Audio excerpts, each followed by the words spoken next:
Magkano ang ibabayad mo para makita ang hinaharap?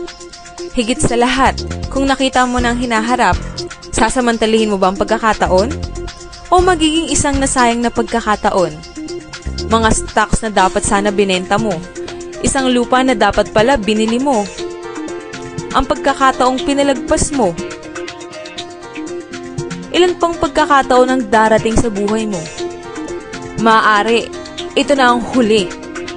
Kaya makinig kang mabuti.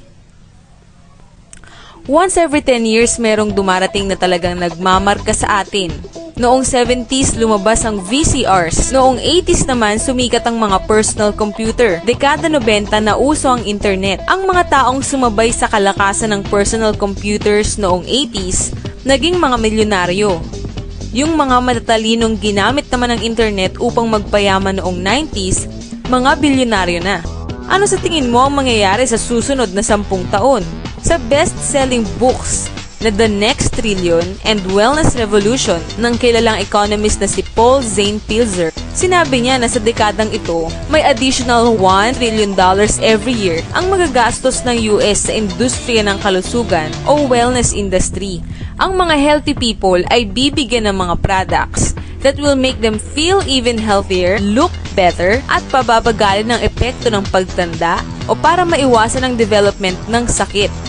Isipin mo, 20 years ago, hindi mo man marinig ang tinatawag na wellness industry. Pero ngayon, nagkakahalaga ng mahigit kumulang sa $300 billion ang yearly sales sa industriyang ito sa US. Halos kaparehas ng bentahan ng sasakyan sa US. Ngayon, ito ay nagkakahalaga ng $300 billion kada taon. But by the end of this decade, $1 trillion na ang halaga nito. That's equivalent to $1,000 billion a year. Para sa hindi mahilig sa math, lalago ito ng 300%. Paano mangyayari ang ganung paglago? Paano nalaman na lalago ito ng ganun?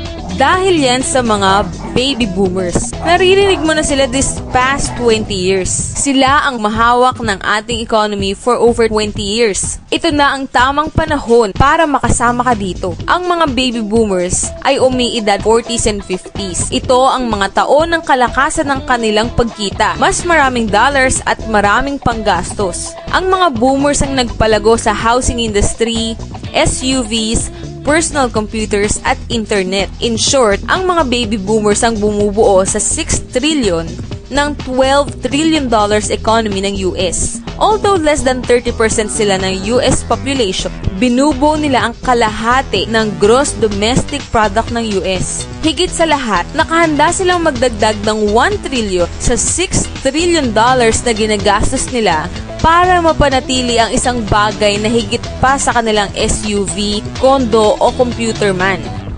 Ang kanilang kabataan. Kabataan, anti-aging, health, wellness. Yan ang next big thing. Sa pamamagitan ng kanilang pagpapatakbo ng kanilang buhay, ang mga baby boomers ay gumagawa ng isang revolusyon sa wellness industry. At ito ay mabilis na nangyayari. Tignan mo lang kung paanong ang mga pagbabagong inaabot dati ng mga 10 taon, ngayon nangyayari na lang in a few years or less. Nung maimbento ni Henry Ford ang Model T noong 1908, inabot ng 70 years bago naging $1 trillion ang industriya ng mga sasakyan.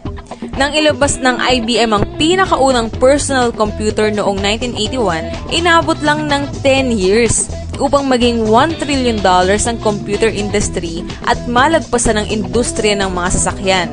Ngayon, lalagpasan pa ng wellness industry ang $1 trillion sa susunod lamang na 5 taon. $1 trillion.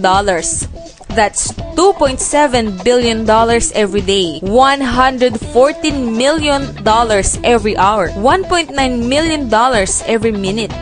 Noong 1990s, umakyat ang bilang ng mga pamilyang milyonaryo sa US. Mula 3.6 million, naging 7.2 million millionaire families. Ang prediction ng ekonomistang si Pilzer, madaragdagan ng another 3.6 million families ang magiging millionaire sa susunod na 5 taon. Marami sa kanila magmumula sa wellness industry. Paano ka makakasama sa paglagong ito? May 4 kang paraan.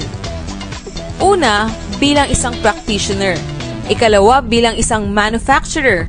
Ikatlo, bilang isang retailer. O pang-apat, bilang isang distributor. Ang mga practitioners gaya ng mga doktor, massage therapists, chiropractors at naturopathic healers ay may malaking pag-asang yumaman. Yan ay kung kaya nilang bayaran ng kanilang mga personal loans, insurance companies at iba't ibang hulugan, at kung kaya nilang ipagpalit ang oras at panahon nila kahit sa kanilang pamilya para sa pera. Maganda rin maging isang manufacturer. Iyan ay kung may daan-daang milyon ka pang invest sa infrastructures, patents, research, shipping and receiving at kung ano-ano pa. Retailing, tignan natin. Meron kang pambayad sa franchise fees? Kaya mo ang 7 araw na pasok kada linggo? May pambayad ka sa advertising? Kaya mo mag-monitor ng inventory? At higit sa lahat, mag-aayos ka ng mga problema sa mga empleyado mo? Distribution? Exactly. Dahil ang pinakamalaking kayamanan nitong mga nakalipas na 3 dekada ay nanggaling sa mga taong natutong husayin ang pamamaraan ng distribution ng mga bagay-bagay kesa husayin ang pamamaraan ng paggawa ng mga bagay. Gaya na lamang nila Sam Walton ng sikat na Walmart at Fred Smith ng bantog na Federal Express. Pero kung sina Walton at Smith ay nakahanap ng mas magagandang pamamaraan para makarating sa mga mamimili ang mga produktong gusto at kilala nila, ang mga bagong distribution billionaires ng dekadang ito ay yayaman sa pamamagitan ng pag-distribute ng mga products na mas madalas ay hindi pa kilala ng mga mamimili. Ang mga bagong distribution billionaires gaya nila Jeff Bezos ng Amazon.com ay yumaman sa pamamagitan ng pag-educate sa mga mamimili tungkol sa mga bagong products at bagong pamamaraan ng pag-distribute ng mga produkto. Ito ay tinatawag na business at the speed of thought. Better products, better distribution, mas maganda ang opportunity. Bakit? Dahil mayroong 78 million baby boomers na may $1,000 billion in cash na handang gumastos. Gusto nilang mag-drive ng sports cars, mamasyal, mag-enjoy, ayaw nilang tumanda, at handa silang gumastos para lamang manatiling bata, malusog at puno ng buhay. Sa susunod na 5 taon, ang mga US baby boomers ay gagastos para sa mga produktong may kinalaman sa kalusugan. Mula $300 billion ngayon hanggang $1 trillion every year. Handa ka ba? Ang mga taong nagparinig sa iyo ng video na ito ay magpapakilala sa iyo ng isang pamamaraang subok na at successful. Isang pagkakakitaang pwede mong gawing part-time sa bahay na walang involved na malaking investment, walang mga empleyado, at walang sakit ng ulo, hindi gaya ng tradisyonal na negosyo. Isang negosyo na sa iyong spare time, pwede kang kumita mula ilang daang piso hanggang 100,000 piso kada buwan. At dahil isang negosyong pwedeng gawin sa bahay, madaragdagan ka ng kita dahil sa mga matitipid mo sa tax. Imagine 1980 ngayon, 25-year-old pa lang si Bill Gates at naghahanap siya ng mga taong makakasama niya sa kanyang bagong itatayong kumpanya. Inaakala niyang magiging isang malaking negosyo ang personal computers. Ikaw, ano naman ang gagawin mo sa panahon ngayon? Tandaan, si Sam Walton ay nagsimula ng Walmart noong siya ay 44 years old. By age 61, siya ng pinakamayamang tao sa mundo. Ikaw, anong excuse mo?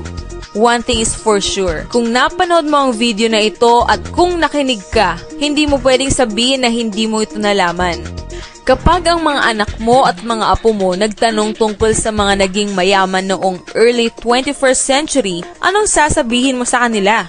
Are you going to explain kung paanong sinamantala mo ang pagkakataon kaya't umasenso ka? O lagi ka nalang magdadahilan sa kanila kung bakit mahirap ang buhay ninyo? Ang mga impormasyon dito ay tunay. Ang timing ay tunay. Ilang pagkakataon pa ang darating sa iyo. Ano man ang gagawin mo, huwag na huwag mong palalagpasin ang isang ito.